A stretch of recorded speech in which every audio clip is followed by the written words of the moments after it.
Hey, what's up, everybody? Welcome back to the YouTube channel for Peacefully Wired. My name is Matt, aka Peacefully Wired. In this video, I want to talk about, do you have the need to be right?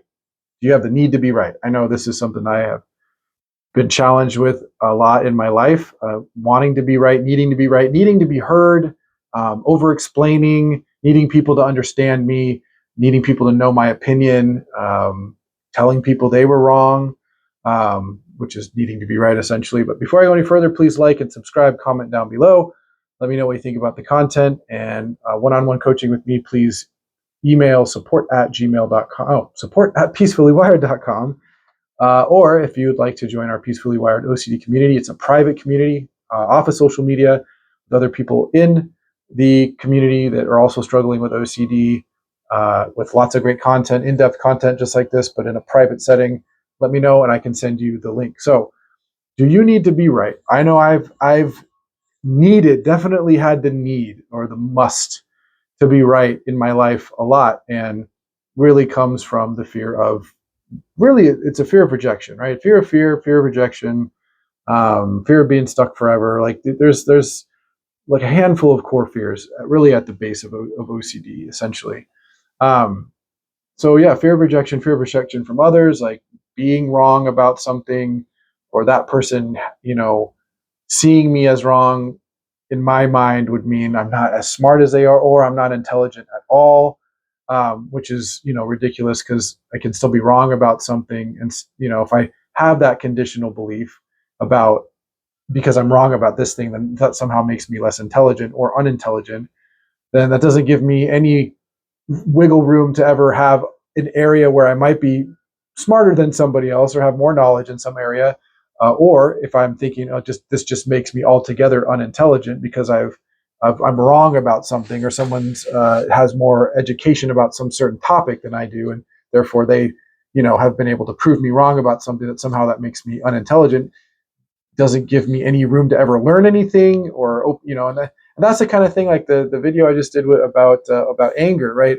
When we react that way, to being wrong about something, or always needing to be right, we don't listen to other people's opinion. We can't learn anything from somebody, even if we don't agree with them. There is could be something in there that we agree on, and some information that I might not have. But if I'm always needing somebody else to be wrong and I need to be right, then I can't ever. It's hard to grow as a person that way, right? And if you've ever, been around people that need to be right all the time, they're a nightmare, right? And I did not want to be that type of a person. And the starting with a small example would be like with my wife, with my family, and in general, like my wife. There's been one thing in particular that I've done a lot is correct, either like her vocabulary on something, or saying a word correctly or incorrectly, and that's not the way you say that, right? Or using the word in the wrong text. Well, that's actually not correct. You don't use the word that way. That's not what it means. Or um, watching a movie or hearing a song, and someone, my wife says, that's this group, or that's this person, and I'm like, no, it's not. Very arrogant. I know it's not. You're wrong. You're stupid. Here, I'll prove it to you right now. I'll Google it. And that shit drove my wife absolutely crazy. Very understandable, right? Because I couldn't let it. There was this responsibility I had to like correct that error, right? I need to be able to be that one that corrects that error, so I can feel good that I have certainty that I'm right about something. Gives me a false sense of security or self-esteem, right? I've done something good.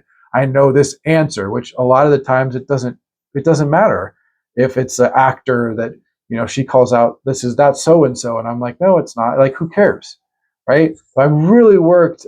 I'm not like perfect. Like I said in the last video, like I'm not perfect. I do, but I do really work on not. I'm really working on not correcting my wife's grammar or anybody's grammar. If somebody says something incorrectly, or says something that I'm like, that is just blatantly false, I just let them be that way, right?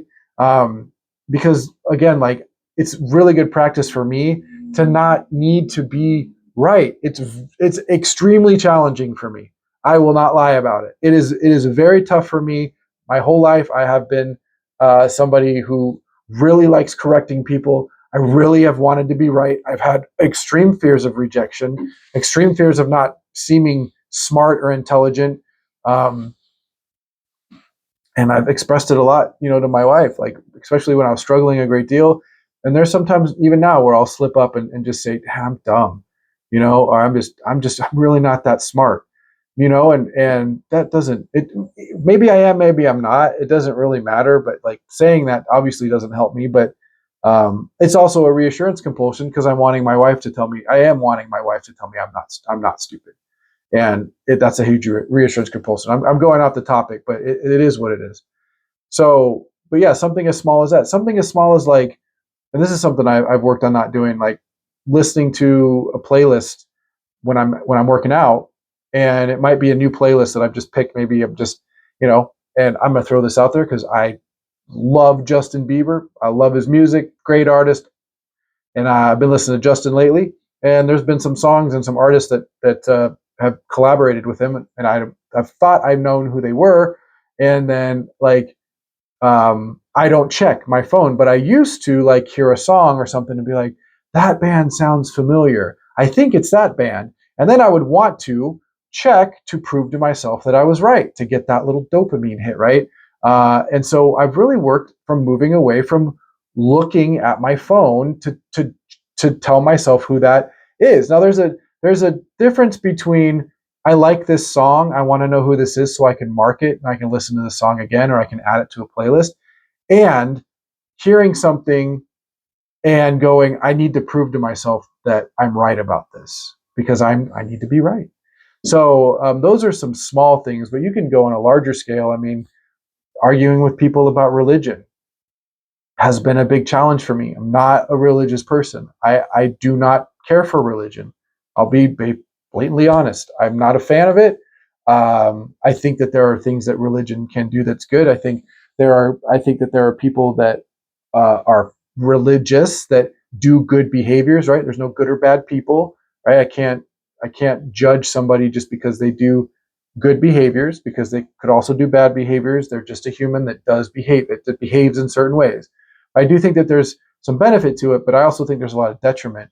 And it's very challenging for me a lot of times because not now, but when we were living in the previous city we were living in and back in the other state that we were living in, it was hugely conservative, hugely religious. And hearing people talk about religion, hearing people use phrases that were brought up a lot in like business settings where I don't think that should be. I don't care how many people share your belief systems. You don't know that everybody does, and we're here for business. I'm not here to hear what your beliefs about Jesus and God are. And so, it was very challenging. It is very challenging sometimes to not say anything. I can remember being in a Starbucks in Prescott Valley, waiting to meet with a business owner to see if he wanted to advertise in our magazine. And I approached this guy that I saw sitting down. I thought that he was the guy. And so I said, hey, are you so and so? I'm here to meet, for hometown or for our magazine. and and he's like, oh no, I'm not. He's like, but what do you got? And I showed him the magazine. He's like looking through. He's like, are you a Christian-based business? And I said, no, we are not. And I think I might have said no, absolutely not. But I just like no pause. No, we are not a Christian-based business. Oh, that's too bad. I would have given you all my money. And I was like, that's a weird thing to say. Also confronting. Also a tirade I would love to go on about how I think your belief system is nonsense and a fairy tale. But I don't do it, right? Because it's not the time or the place. And even if there was a time and a place to do it, I really refrain from doing it. There has been some times when like we've been around certain people who are extremely religious, and that's all they can talk about. Everything leads back to Jesus and their religion. And when you're trying to hang out with family and you're trying to enjoy your time, and there's a person that won't allow you to move past something and just always continues to tell you how wrong you are because you don't believe in this thing, right? There's a threshold, right, to where sometimes you have to like say something back. But for the most part, I try not to intervene in those situations and tell somebody that they're wrong, because again, I'm working on not needing to be right. There's no, I mean, first of all, and not first of all, but the other thing is you're not going to argue with a Christian and get them to change their mind. You're just not going to do it. That might take years and years of just bombarding them, and I'm not willing to do that, and I don't really want it to be part of anybody's, what's the word I'm looking for? Um, Crisis of faith, right? I don't want. I've met somebody. We met somebody like 5 or 6 years ago, and during COVID, they had a crisis of faith and left the Mormon Church, and the person was lost, and you could tell they were like, I don't even know what my next step in life is, and so I don't want to be responsible for that. So there's a lot of things that, like, not being right about something and proving somebody wrong can be super beneficial if you just let people believe what they want to believe, because you never know, what that could do to them if they, you say something that resonates with them and they're like, oh my gosh, maybe that's true. And then, it could be like, you could be, because I remember I went to go see this woman that did EMDR, and I remember talking to her about OCD. She had no idea really anything about OCD, but I did. I had started working with the people that I worked with to get recovered from OCD. So I went to do some EMDR because this person thought they could help me. I think we maybe did some trade. I can't remember, but I went to go do a couple of sessions with her, and I remember telling her about HOCD, and it's like, well, I was explaining to her the whole ego dystonic, nonsense that gets pushed. But I bought into that when I got told that, and I was like, well, OCD is an ego dystonic disorder, and the thoughts go against my values. So, essentially, like, if I have thoughts about being gay and they make me feel bad, then that means that I'm not gay. And she's like, well, I know people that are gay, and they were quite distressed about being gay. And I was like, and I had done a lot of like work at that point. I thought I convinced myself pretty much that I wasn't gay, which is fine. It's not even convinced myself. I just I used the tools that I was taught, ERP, and for the most part, I believed that that's not something that I was. And so, but when she said that, it was confronting, but also, like, there was an element of her wanting to prove me wrong. And it's like, why would you do that? We're in a therapist setting, and you're a therapist, and you're telling me, someone who has OCD, this is how I knew she had no idea what OCD was, but it could have been very triggering. And that could be triggering and I mean, she could have been saying anything, but that particular thing, it could have been about any theme.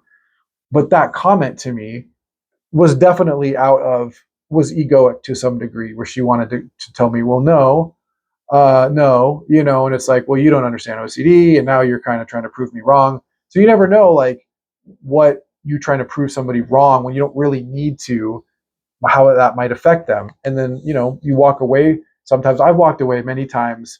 It's like, just for the example I gave of my wife, like, proving to her she was wrong about something, and then I could tell it hurt her feelings. I remember hurting my stepdaughter a great deal, proving her wrong once. And eventually, like, essentially after it, I felt terrible. And I was like, what was that even for?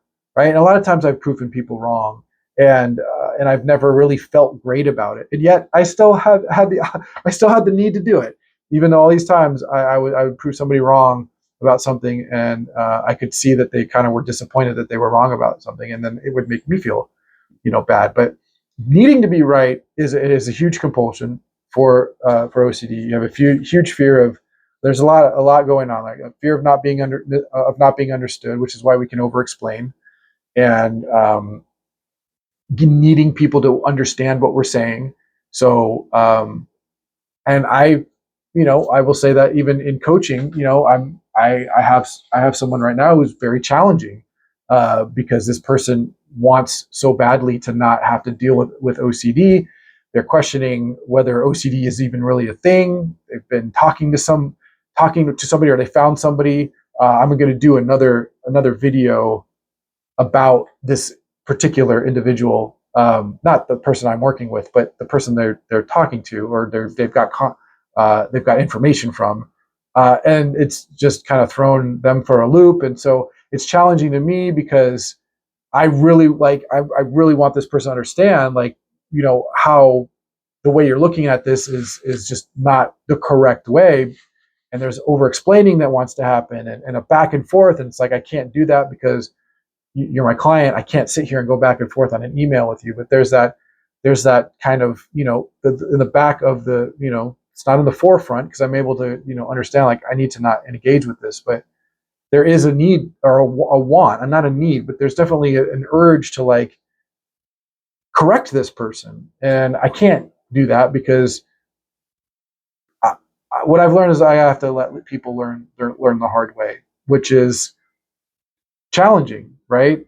It's also, I don't need to be right. People contact me all the time, comment on my content and say things, and it's incorrect, and I do my best to not even react and not comment back and say, well, that's actually not correct. Something I used to do early on, when I was posting content. I would engage with people. I would go back and forth. I would tell people how wrong they were, and it doesn't do anything. And we're over text, by the way, too. So it's like, it's such a waste of time. I might be arguing with a robot. I have no idea, right? So it just takes so much time and energy to try to prove somebody wrong. And there is an element of, like, the responsibility. I can't let them get one over on me. I can't let them be right about something when I know I'm right about it, right? I can't let them walk away from this thinking that they're right. Why not? If you have OCD, that feeling, that urge of not wanting somebody to be right, especially when they're incorrect.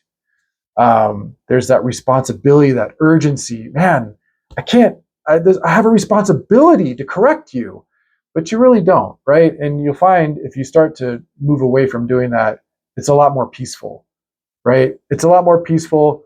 I could even feel, really wanting to, like, put this person not in their place, but really, like, look, there's so many things wrong about what you're saying right now.